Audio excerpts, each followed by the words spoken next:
Buen número.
En el nombre del Padre, y del Hijo, y del Espíritu Santo.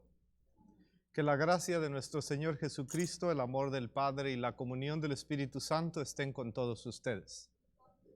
Es una alegría poder estar en esta tarde juntos celebrando la Eucaristía, que es el centro de nuestra vida cristiana, y de alguna manera pues encontrarnos y también utilizar las redes sociales, que son una bendición y que nos permiten llegar a otras personas que puedan estar en su casa y a otros lugares. Que Dios nos permita, y vamos a rezar o seguir rezándole, nos permita pronto reincorporarnos a nuestra vida normal después de haber aprendido una gran lección, ¿verdad? Cuando la tormenta pase y se amansen los caminos y seamos sobrevivientes de un naufragio colectivo, dice la poesía, seremos mejores, sin duda mejores seres humanos. Le vamos a dar gracias a Dios por este día, por todas las bendiciones ocultas que durante este tiempo diría como un tiempo de prueba, un tiempo de aprendizaje, un tiempo de sacrificio, de penitencia, que nos ayude a ser mejores seres humanos. Pero le pedimos perdón por todos los momentos en que le hayamos ofendido.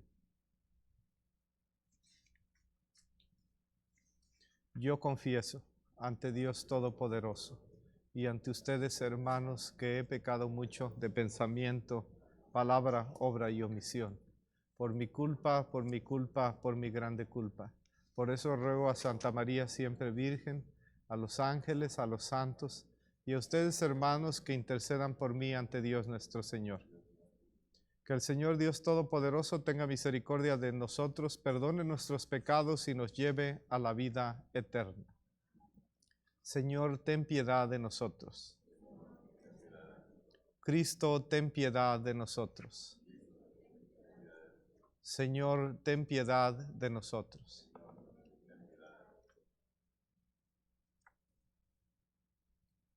Oremos.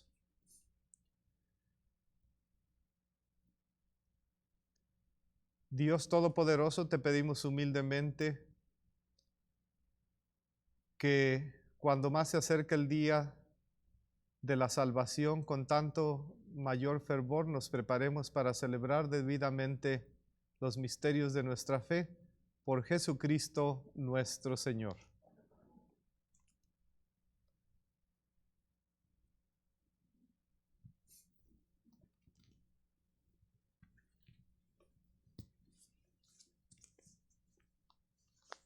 Del primer libro de los Reyes. Después de la muerte de Nabot, el Señor le dirigió la palabra al profeta Elías y le dijo: Levántate y ve al encuentro de Ahab, rey de Israel, que vive en Samaria. Se encuentra en la viña de Nabot, a donde ha ido para apropiársela. Dile lo siguiente: Esto dice el Señor. Así que además de asesinar, ¿estás robando? Dile también: Por eso, dice el Señor, en el mismo lugar en donde los perros han lamido la sangre de Nabot, los perros lamerán también tu propia sangre. Ahab le dijo a Elías: ¿Has vuelto a encontrarme, enemigo mío? Le respondió Elías: Sí, te he vuelto a encontrar, porque te has prestado para hacer el mal ante mis ojos, dice el Señor. Yo mismo voy a castigarte, voy a barrer a tu posteridad y a exterminar en Israel a todo varón de tu casa, libre o esclavo.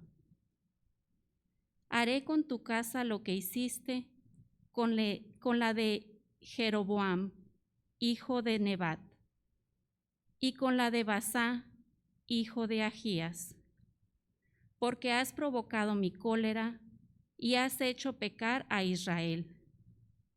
A los hijos de Ahab que mueran en la ciudad, los devorarán los perros, y a los que mueran en el campo, se los comerán los buitres. También contra Jezabel ha hablado el Señor y ha dicho: los perros devorarán a Jezabel en el campo de Jezreel. Y es que en realidad no hubo otro que se prestara tanto como Ahab para hacer el mal ante los ojos del Señor, instigado por su esposa Jezabel. Su proceder fue abominable, porque adoró a los ídolos que habían hecho los amorreos, a quienes el Señor expulsó del país para dárselos a los hijos de Israel. Cuando Ahab oyó estas palabras, desgarró sus vestiduras, se puso un vestido de sayal y ayunó. Se acostaba con el sayal puesto y andaba cabizbajo. Entonces el Señor le habló al profeta Elías y le dijo: ¿Has visto cómo se ha humillado Ahab en mi presencia? Por eso no lo castigaré a él durante su vida, pero en la vida de su hijo castigaré su casa. Palabra de Dios. Misericordia, Señor, hemos pecado. Por tu inmensa compasión y misericordia, Señor, apiádate de mí y olvida mis ofensas.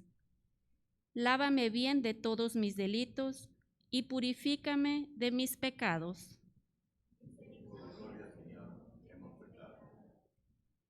Puesto que reconozco mis culpas, tengo siempre presente mis pecados. Contra ti solo pequé, Señor, haciendo lo que a tus ojos era malo.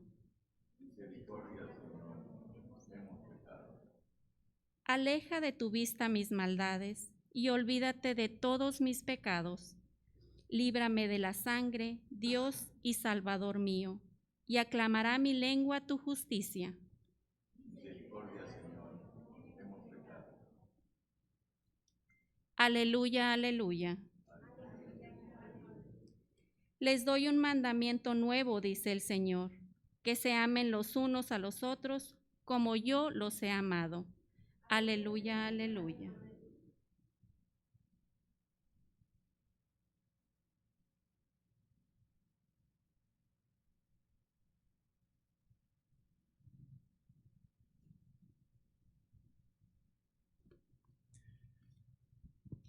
Que el Señor Jesús esté con todos ustedes. Lectura del Santo Evangelio según San Mateo.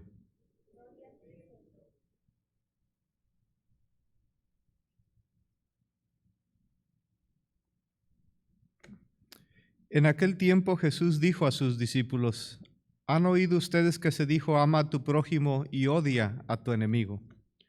Yo en cambio les digo, amen a sus enemigos y hagan el bien a los que los odian y rueguen por los que los persiguen y calumnian, para que sean hijos de su Padre Celestial, que hace salir su sol sobre los buenos y los malos, y manda su lluvia sobre los justos y los injustos. Porque si ustedes aman a los que aman, ¿qué recompensa merecen? ¿No es lo mismo, no hacen lo mismo los publicanos? Y si saludan tan solo a los que Y si saludan tan solo a sus hermanos, ¿qué hacen de extraordinario? ¿No hacen eso mismo los paganos? Ustedes pues sean perfectos como su Padre Celestial es perfecto. Palabra del Señor.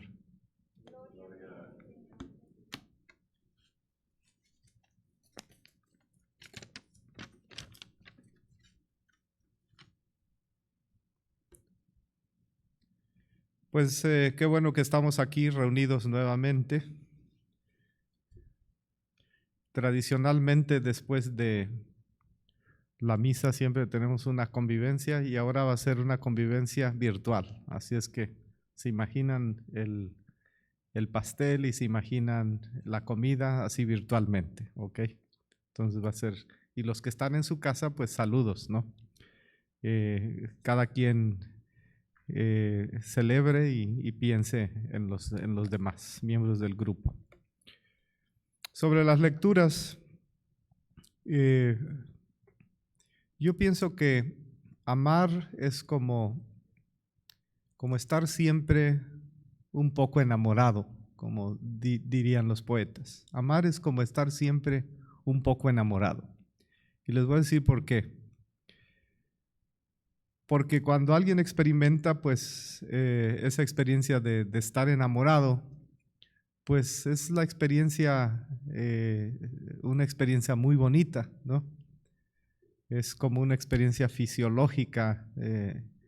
Dicen los psicólogos, ¿verdad? Que cuando una persona dice estar enamorada, pues es como una especie de intoxicación en su cerebro que le hace sentir esa experiencia tan bonita.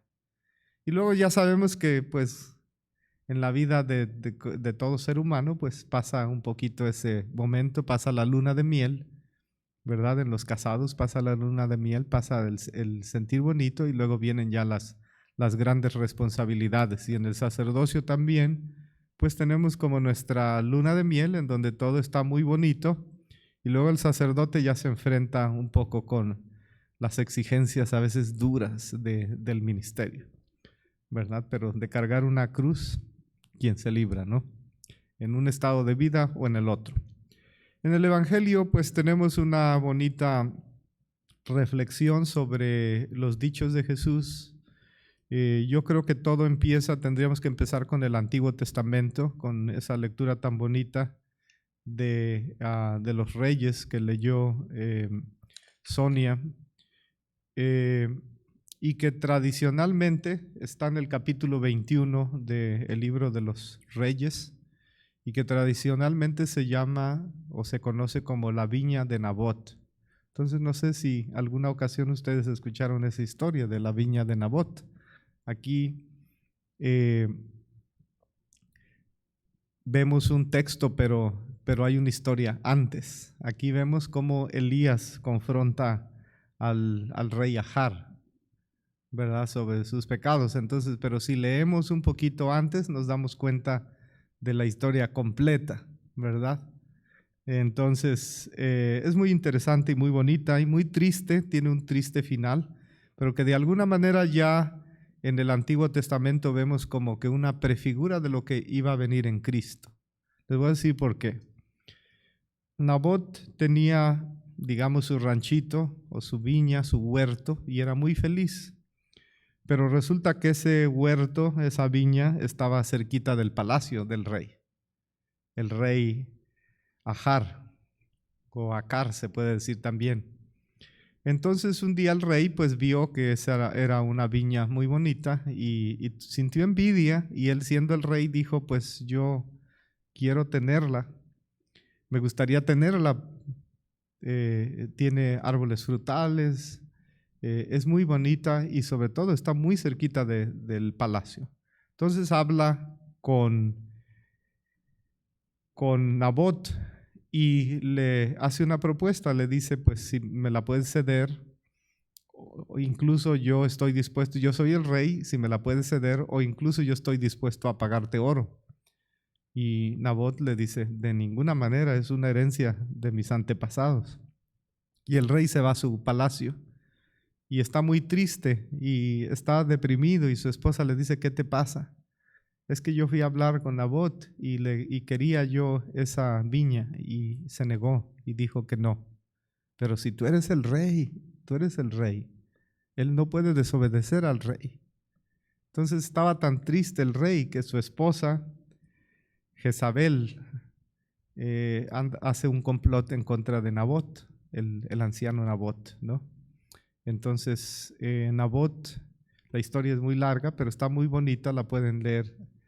Tú empezaste a leer desde el versículo 17 al 29 y está en el capítulo 21, pero si quieren, vayan al capítulo 21 y desde el versículo 1, ahí está la historia completa. Entonces, total que Nabot muere apedreado y calumniado por gente del pueblo, y ese plan, ese complot había sido perpetrado por la esposa del rey, por Jezabel.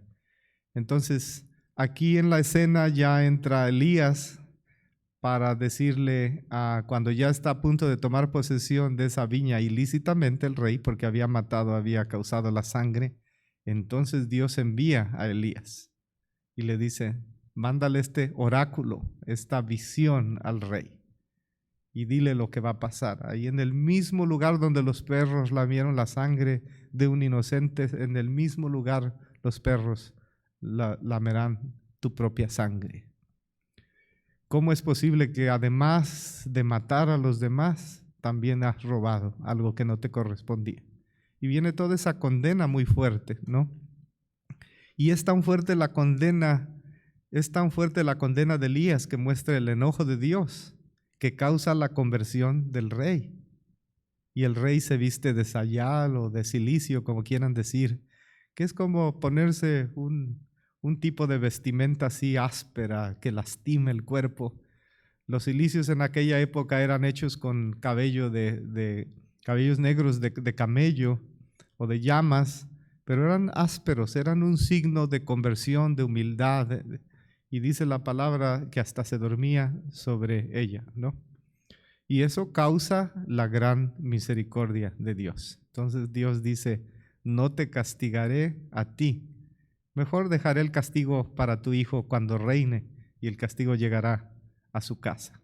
Entonces se queda así, ¿verdad? La historia de que sí, Dios decide no castigarlo, y estoy seguro que Dios ni siquiera castigó a su hijo, ¿no? Porque ya empezamos a vislumbrar a un Dios misericordioso.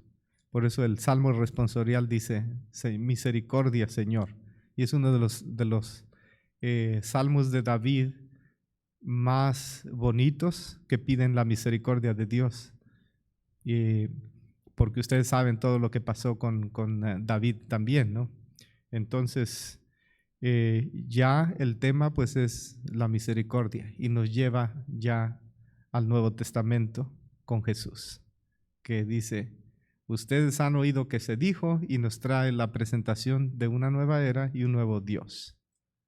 Un nuevo Dios.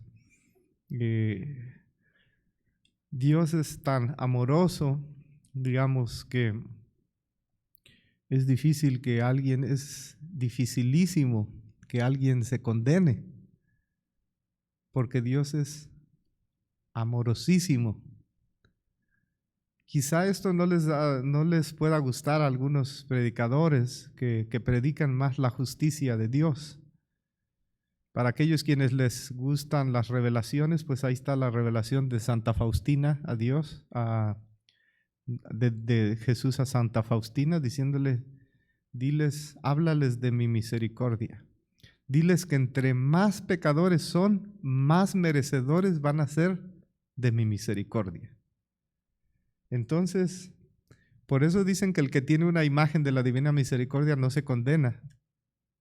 Yo tengo una imagen ahí en mi cuarto, ¿verdad? y cuando tengo alguna necesidad especial, pues voy y la toco, ¿no? Y cuando me toca predicar también, voy y le digo a Jesús, ayúdame a ser instrumento tuyo y a darles un bonito mensaje a los demás. Pero siempre la tengo ahí, la imagen de la Divina Misericordia. No es que no haya infierno, ¿verdad? Aunque por ahí el Papa en una ocasión dijo, hermanos, el infierno no existe como un lugar físico, ¿verdad? Pero luego nada más ponían en las redes sociales, ponían que el Papa dijo que el infierno no existe, pero no seguían con nada más ponían lo que querían para causar controversia, ¿verdad? No existe como lugar físico. Y eso es fácil de entender, ¿no? Es decir, si nos vamos en una nave por el universo, nunca lo vamos a encontrar, porque es una realidad metahistórica, es una realidad espiritual, es una realidad trascendente. No es un lugar físico donde haya lumbre que digan aquí está la entrada y allá está la salida o no hay salida. Simplemente el infierno es no estar con Dios. ¿Y ustedes creen que un Dios que nos creó por amor no va a buscar el más íntimo y chiquito resquicio de una cosita buena por allí que pudiéramos tener en la vida como para decir, ¿esto te basta? O por ahí una cebollita, ¿verdad? Cuenta aquella historia de una señora que se salvó por un pedacito de cebollita que le dio a un pordiosero y que cuando llegó ahí ante Dios le dijo, a ver, muéstrame alguna obra buena que hayas hecho, y por ahí buscaban y nada, y descubrieron que en una ocasión le había dado un pedacito de una cascarita de cebolla a una persona y le dijo, bueno, por eso te vas a salvar. Entonces, ese es un poco el misterio del amor de Dios, ¿no? En el Antiguo Testamento, pues sí, un Dios justiciero, un Dios castigador. En el Nuevo Testamento, pues un Dios que, como dice Santiago, quiere que todos los hombres se salven y lleguen al conocimiento de la verdad. Todos se salven. Y ya, si alguien se va a condenar o si no se va a condenar, pues eso se lo dejamos a Dios. Pero Santa Teresa de Ávila decía, pues, si existe el infierno, a lo mejor existe, pero no hay nadie allí. No se preocupen, decía.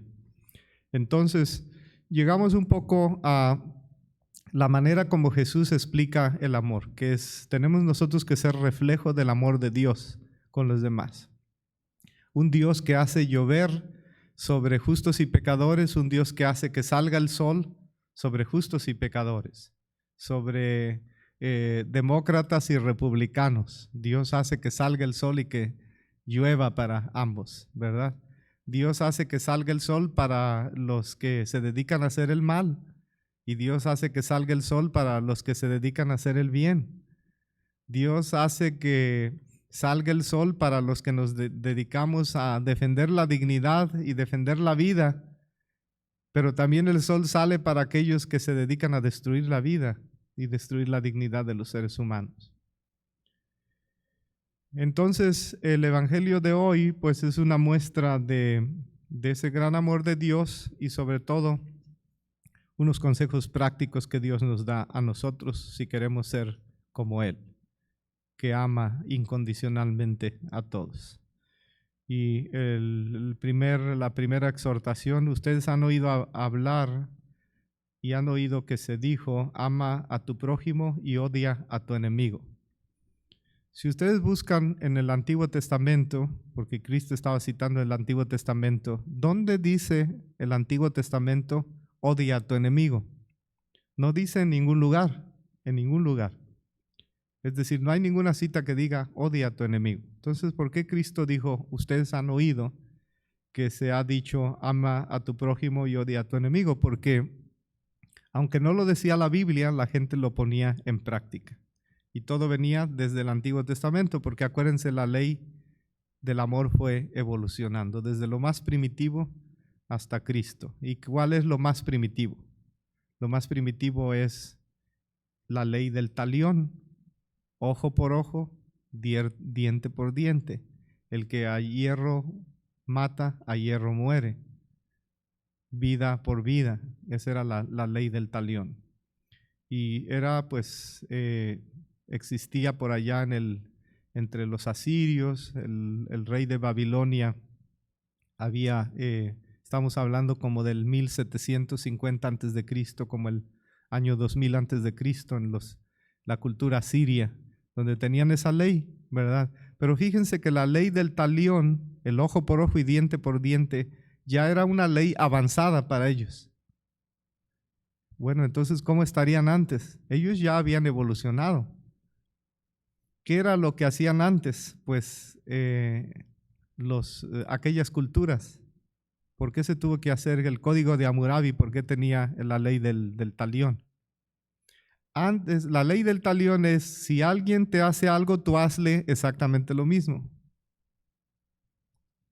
Si te saca un ojo, tú sácale el ojo, pero a esa misma persona. Si te roba, róbale la misma cantidad. Entonces ellos creían que habían evolucionado porque en aquella época no se valía que si alguien le sacaba un ojo, la otra persona fuera a matar a los de su familia. Y esas tribus barbáricas era lo que hacían. Tú me robaste a mí y ahora yo voy y mato a toda tu tribu. Entonces en realidad era, no hagas más daño del que te han hecho. Entonces ya ellos se sentían totalmente contentos, ¿no? Y decían, pues ya vamos avanzando en nuestra manera ética de entender la conducta humana. Y luego Cristo se va totalmente al otro extremo. ¿Han oído que ustedes que se dijo, ama a tu prójimo y odia a tu enemigo? O sea, ojo por ojo, diente por diente. Pero yo les digo, amen a sus enemigos y hagan el bien a los que los odian. Díganme, que levante su mano. ¿A quién se le hace muy fácil amar a una persona que le ha hecho mucho daño? ¿A quién de ustedes se le hace muy fácil entender o aceptar o convivir o sonreírle a una persona que le ha hecho mucho daño? ¿Acaso si alguien le quita la vida a tu ser más querido, vas a ir y darle un abrazo? ¿O después de una semana le vas a dar un abrazo porque crees en Cristo? O sea, que Cristo nos la puso un poquito difícil, ¿verdad? Entonces, ¿qué es lo que realmente quiere Cristo decirnos? Cristo lo que quiere decirnos es que para el que ama no hay más que hermanos, no hay enemigos. Habrá adversarios, habrá oponentes, habrá personas que piensan diferente, pero para quien ama no hay más que hermanos, hijos del mismo Dios. Así es que si otro pertenece a otro partido político, es tu hermano, es tu hermano. Es hijo del mismo Dios, no es tu enemigo. Y conforme se acerquen las elecciones, ustedes van a notar que que el clima es de que ese es mi enemigo. No, no es tu enemigo, si tú quieres, es tu adversario nada más. Y no tienes por qué odiar. La Iglesia Católica no dice vota por este o vota por este otro, aunque muchos digan que sí. No es cierto. Tú haz tu análisis sobre tu concepción sobre la justicia, sobre la solidaridad, sobre la paz mundial, y ahí está, en secreto, ¿verdad? Pero eso lo van a notar mucho, y eso es lo que tenemos que predicar los padres, de que conforme se acerquen las elecciones, entendamos ese concepto. ¿Por qué? Porque imagínate que un piloto lleva ahí un copiloto y van en un avión y el avión tiene problemas mecánicos y tienen que hacer algo por salvarse, ¿verdad? Y aterrizar por ahí en algún lugar. ¿Ustedes creen que importa mucho si alguien es de un equipo o del otro, o si alguien es de un partido o del otro? No. ¿Qué importa? Tienen que trabajar juntos y tienen que salvar. o dos capitanes que vayan en un avión donde tienen que salvar a 300 personas y lograr un aterrizaje exitoso. Lo que menos importa es si uno es de un partido o otro es de otro partido, si uno tiene una filosofía o el otro tiene la otra. Incluso poco importa si uno cree en Dios o el otro no cree en Dios. Tienen que salvar la vida de los demás. El que ama, para el que ama, no hay más que hermanos, no hay enemigos. Que Dios nos ayude a entender este concepto en nuestras vidas y ponerlo en práctica. Yo creo que la ley del amor ha ido evolucionando y una de las cosas que nos caracteriza a nosotros los seguidores de Cristo es precisamente que estamos llamados a amar, a perdonar aunque nos cueste. Recuerdo que muchas veces tenía yo conversaciones con mi mamá porque una de mis hermanas hace muchos años falleció en un accidente. Y mi mamá siempre me decía, es que es difícil perdonar. Y yo le decía a mi mamá, pues yo ya perdoné. Y mi mamá me decía, pero no es lo mismo una hija que una hermana. Y a mí me cuesta mucho perdonar. Y salían sus lágrimas. Y entonces yo le decía, pues yo entiendo eso, ¿verdad? No te juzgo, tú tienes tu propio proceso. Y un día me dijo, ya perdoné. Así es que si te cuesta un poquito más, tómate tu tiempo, pero al final de la historia, pues eso va a ser lo que nos haga que Cristo nos tome en cuenta. La ley del talión evolucionó desde la ley digamos, la ley de hierro. Hazle lo que tú quieras al otro, incluso más de lo que te hizo para que aprenda. La ley del talión. Hazle exactamente lo que te hizo, no le hagas más daño del que te hizo. Hacia la ley de bronce, no le hagas a nadie lo que no quieres que te hagan. Hasta la ley maravillosa de Cristo que dice, todo lo bueno que quieres que los seres humanos te hagan, hácelos tú primero. Porque la ley fundamental de la Biblia que nos une y que inspira nuestras vidas, pues es la ley maravillosa que nos trajo Cristo de amar, no a nuestros enemigos, porque no hay enemigos, a nuestros adversarios. Amén.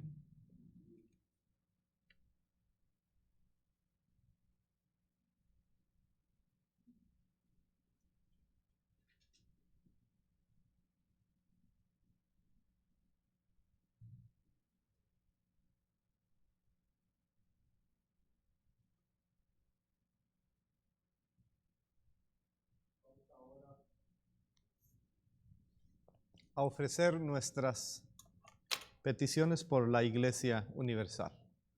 En primer lugar, pidamos por el Papa Francisco para que Dios lo ilumine, para que siga con esa gran sabiduría y humildad, esparciendo las semillas del Evangelio a todos los confines de la tierra. Roguemos al Señor. Por un incremento de vocaciones religiosas y sacerdotales en la diócesis de Tucson, roguemos al Señor. Por todas aquellas familias, en especial del grupo guadalupano, que estén pasando por momentos difíciles, para que Dios les conceda la tranquilidad y la paz, roguemos al Señor. Por todos los miembros de nuestra comunidad que han perdido la vida o que están muy enfermos, para que Dios les conceda a los que han perdido su vida y que han entrado a la eternidad, que Dios tenga misericordia de ellos y les conceda la vida eterna, roguemos al Señor.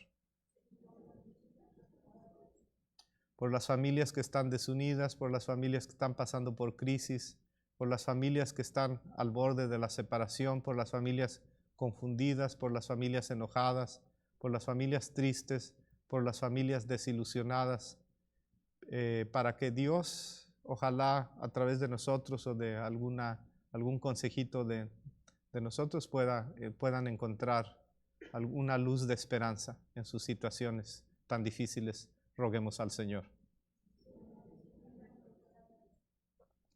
Pidamos para que Dios nos ayude a poner en práctica la ley maravillosa del amor y de la caridad.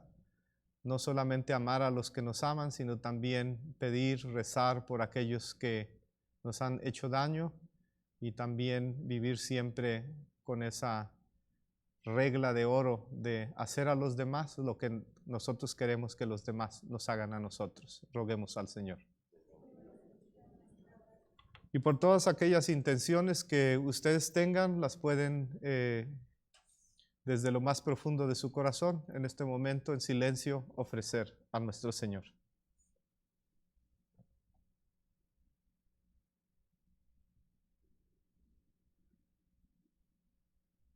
Roguemos al Señor.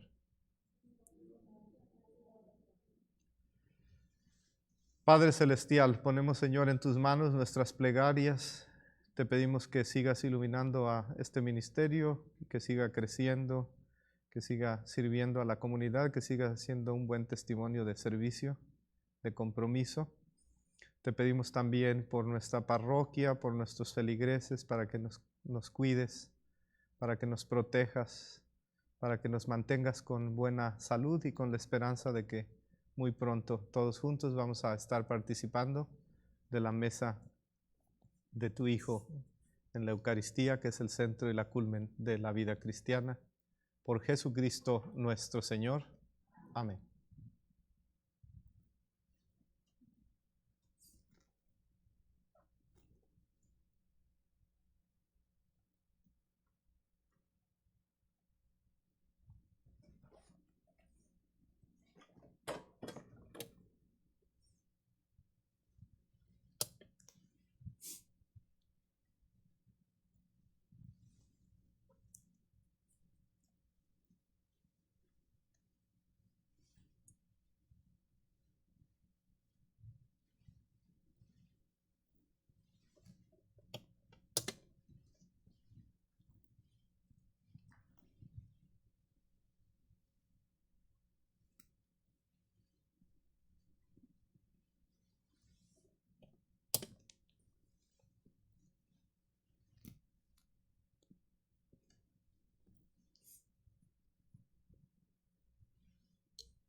Orad, hermanos, para que este sacrificio mío y vuestro sea agradable a Dios Padre Todopoderoso.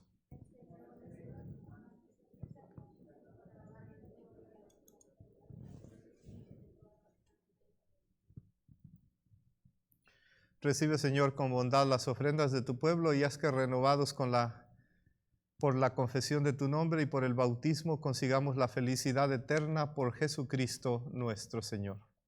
Que el Señor esté con todos ustedes. Levantemos el corazón. Demos gracias al Señor nuestro Dios. En verdad es justo y necesario, es nuestro deber y salvación darte gracias siempre y en todo lugar, Señor Padre Santo, Dios Todopoderoso y Eterno, por Cristo nuestro Señor.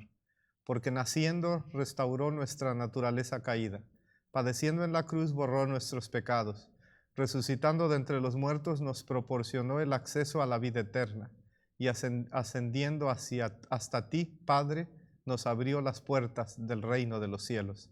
Por eso, unidos a la multitud de los ángeles y de los santos, te aclamamos llenos de alegría, diciendo sin cesar: Santo,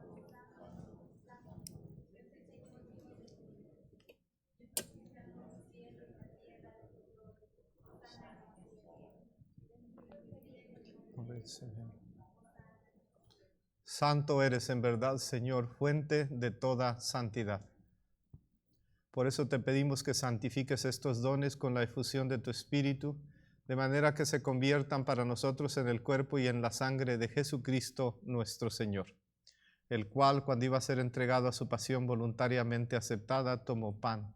Dándote gracias, lo partió, se lo dio a sus discípulos, diciendo: tomen y coman todos de él, porque esto es mi cuerpo que será entregado por ustedes.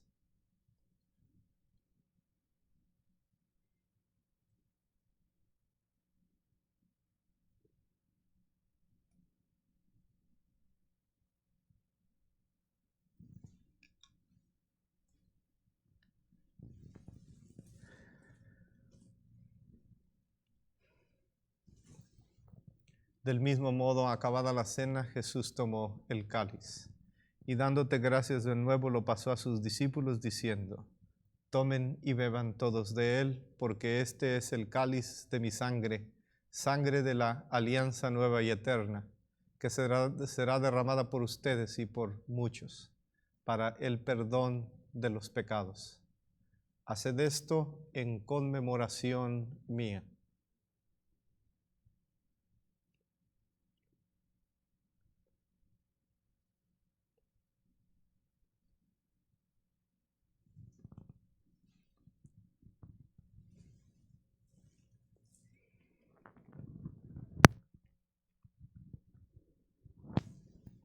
Este es el sacramento de nuestra fe.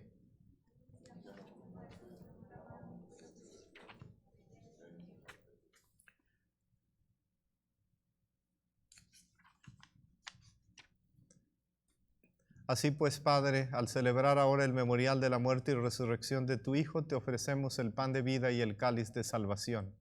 Y te damos gracias porque nos haces dignos de servirte en tu presencia. Te pedimos humildemente que el Espíritu Santo congregue en la unidad a cuantos participamos del cuerpo y de la sangre de Cristo. Acuérdate, Señor, de tu iglesia extendida por toda la tierra. Acuérdate del Papa Francisco, de nuestro obispo Edward, y de todos los pastores que cuidan de tu pueblo. Llévala a su perfección por la caridad. Acuérdate también de nuestros hermanos que se durmieron en la esperanza de la resurrección, y de todos los que han muerto en tu misericordia, admítelos a contemplar la luz de tu rostro.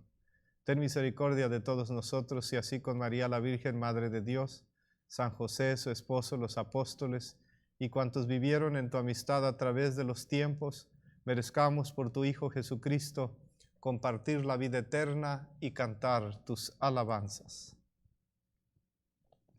Por Cristo, con Él y en Él, a ti Dios Padre omnipotente, en la unidad del Espíritu Santo, todo honor y toda gloria por los siglos de los siglos.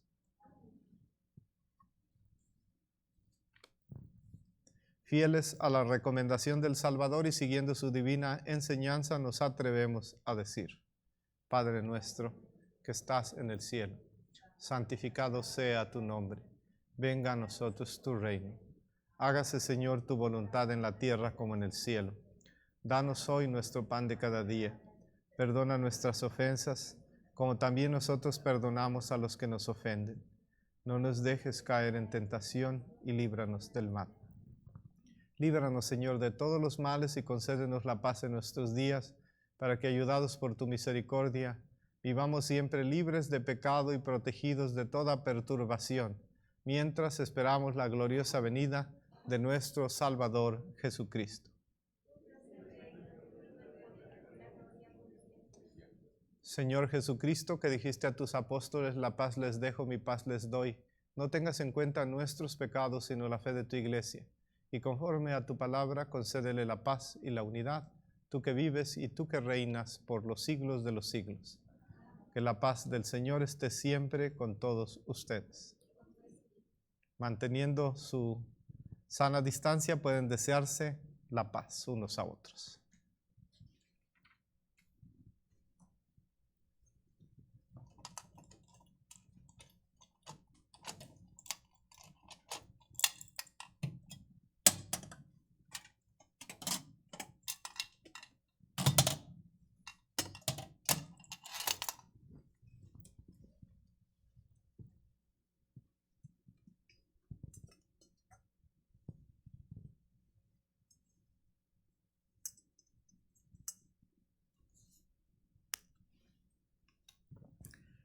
Cordero de Dios, que quitas el pecado del mundo, ten piedad de nosotros.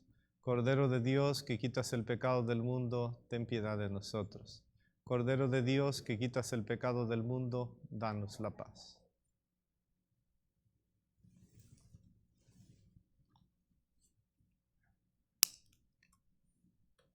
He aquí Cristo, el Cordero de Dios, que quita el pecado del mundo. Dichosos los invitados a la cena del Señor.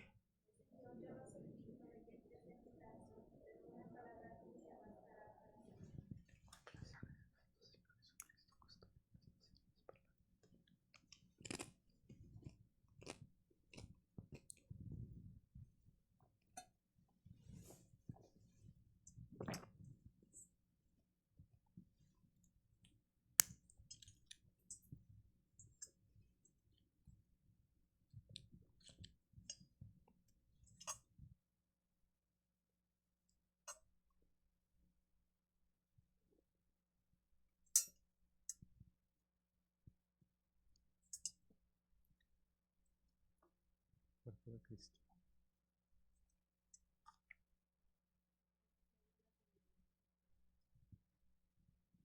Creo, Jesús mío, que estás realmente presente en el Santísimo Sacramento del altar. Te amo sobre todas las cosas y deseo recibirte en mi alma. Pero como ahora no puedo recibirte sacramentalmente, ven al menos espiritualmente a mi corazón.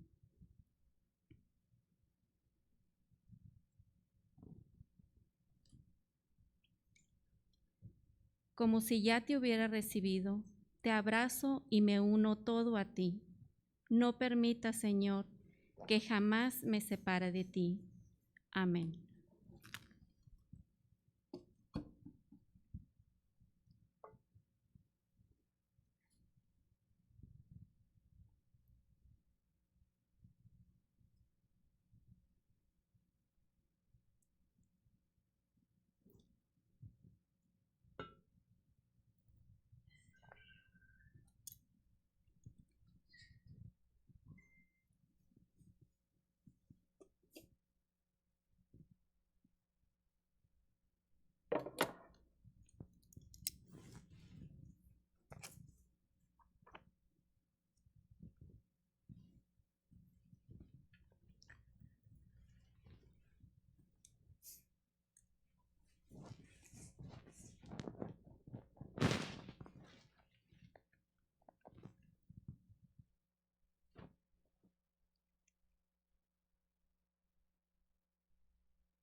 Vamos a hacer la oración final y luego ya reciben la comunión.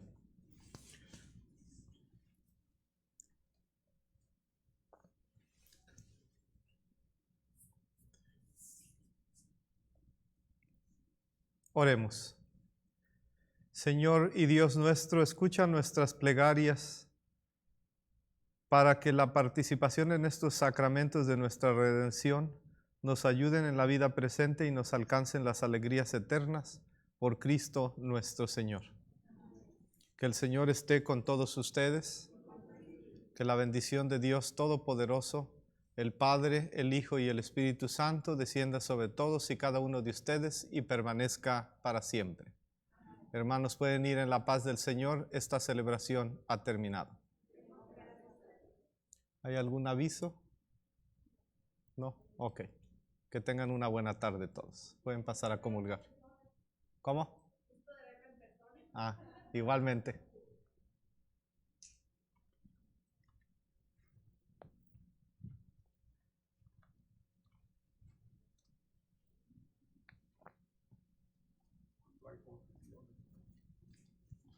Todavía no.